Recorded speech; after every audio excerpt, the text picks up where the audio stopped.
Can I say I have a caffeine boost right now? That was really good. Oh my goodness. It was I'm like I liked a it. cap of 1 cup of coffee. Well, you needed to have it with the milk. I know it's dairy, but Yeah, well, welcome back anyway. Okay, so it's still hockey season in Toledo, and it's baseball season. The Hennies have been playing almost a month, but one other season begins Saturday. drivers, start your engines. It's race season in the Glass City. Toledo Speedway's general manager Brandon Hamby joins us with second-generation racer Gabrielle Grigsby. We're going to be talking about big opening weekend that is happening Saturday? Yes, this Saturday.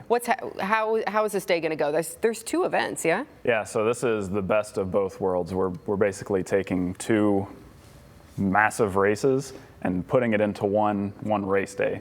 So we're going to have the USAC Silver Crown Series, which is a historic open-wheeled racing series. So if you're into IndyCar, if you're into Formula One, this is where open-wheel racing got its roots. And then we're pairing that with the closed fender racing of template late models. So you're kind of getting both the open-wheeled and the stock car racing world into one day for one ticket. Nice. That's fun. So are you excited about this new season? I am very excited, yes. So what exactly do you race? So I started off racing factory stocks, which is one of the local groups that race at Toledo.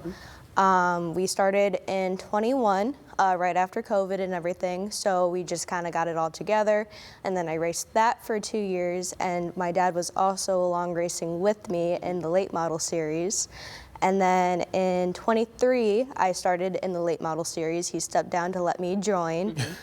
So Thanks, for Dad. that year, I was double dutying it with the factory stocks and the late models, and now I have a super late model, so I'll be racing in the Glass City 200. Okay, busy. Yeah, it is. So tell us, so for folks like myself, I'm a slow driver.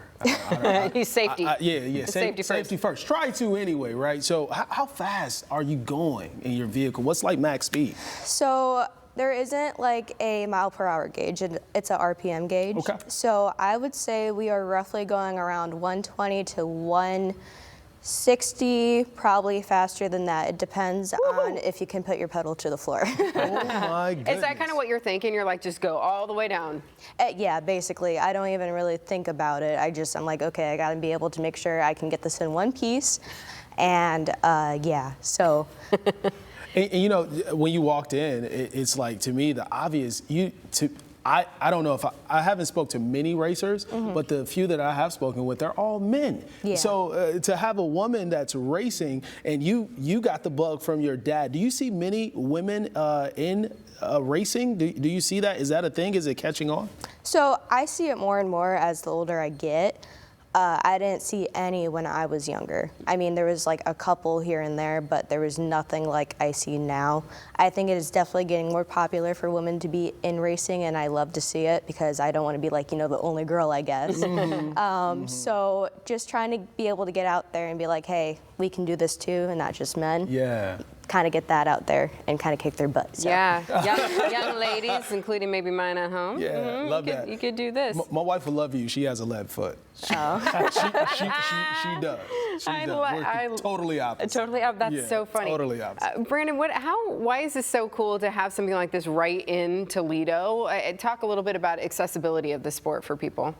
Yeah, so the size of this event is still the coolest portion because you're bringing drivers all the way from Florida and Canada, and I mean, it's very regional that all these guys are coming to the Glass City, and there's not many tracks in this country that can host this scale of an event.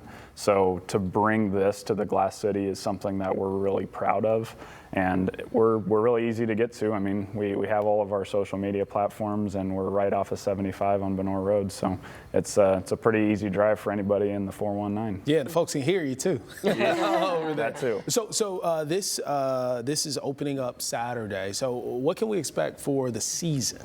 The season, so Toledo Speedway is a special event track, so every time that we open the gates, it's going to be a big festival of motorsports, if you will. We've got 2 school bus figure 8 races, which you did hear that right. We race school buses in a figure 8 track. Okay. And we don't end it until one of them tips over. So we try to have fun with those events. Those are really cool for kids. And then We progressed through the season by having some other big doubleheaders like the 500 Sprint Car Tour and Midwest Modifieds on June 7th. And then, two of our most proud racing events are the Glass City 200, which is our most historic event, and it's like the pride of Toledo Speedway. And then we end it with the ARCA Menard Series National Championship, which is the feeder series to NASCAR. So you're going to see a bunch of rising stars that you will eventually be seeing racing on Sundays. And you can see them right here in Toledo. Right here in Toledo. Awesome. Gabrielle, what are you excited for? I imagine there's just excitement all around. Oh yeah, well I've been cooped up all winter, so I'm just ready to get back in the car or just even watching racing because I'll be there Saturday watching in the crowd most likely. Okay. So being able to it's kind of like the start of summer to me. Okay. So I know that once racing season is coming up, I know summer is coming up and I'll be having warm summer nights, racing, and yeah. We're all looking forward to that, aren't we? Yeah. Yes. Very cool. So come on out Saturday. As you said, it's a twofer. So take advantage of that and be entertained all day long. How about that? Yep. 2 races, 1 ticket. Very good. Thanks for being here today. Thank you, too. Thank you. Appreciate it. Well, coming up, the Toledo Walleye are in the hunt for another Kelly Cup. Woo-hoo. After the break, we'll see if we have what it takes just to get the puck in the net. I don't know. Thanks for making Good Day part of this Wednesday morning. We'll be right back. Don't break anything, right?